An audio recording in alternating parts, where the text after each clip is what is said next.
चिकनचा खिमा खाल्ला आहे का कधी? हे बघा रात्रीची वेळ किती सुंदर दृश्य दिसतंय. आणि ह्यांना मी म्हटलं जरा तोंडाला चवच नाही आहे तर चला चिकनचा खिमा आणा म्हणून. मग त्यांनी मस्तपैकी चिकनचा खिमा वगैरे आणला. मी त्यासाठी वाटांची तयारी करून ठेवली होती. कांदा भाजून घेतला, खोबरं भाजून घेतलं आणि अद्रक, लसूण आणि कोथिंबीर थोडीच होती माझ्याकडं. कोथिंबीर महाग झाली आहे नाही का.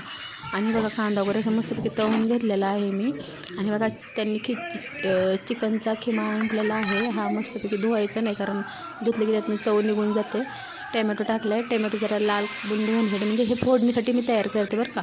आणि त्याच्यामध्ये हळद टाकायची, थोडं मीठ टाकायचं. मीठ पण टाकलेलं आहे मी. आणि मस्तपैकी असं परतून घ्यायचं. त्याच्यानंतर बघा मी खिमा टाकून घेतलेला आहे, परतून घेतलेला आहे.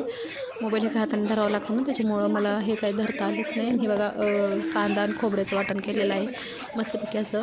हे बघा मी असं मस्तपैकी तेलामध्ये तळून घेतलेलं आहे. मसाला जर का चांगला असेल तरच भाज्या चांगल्या होतात बरं का.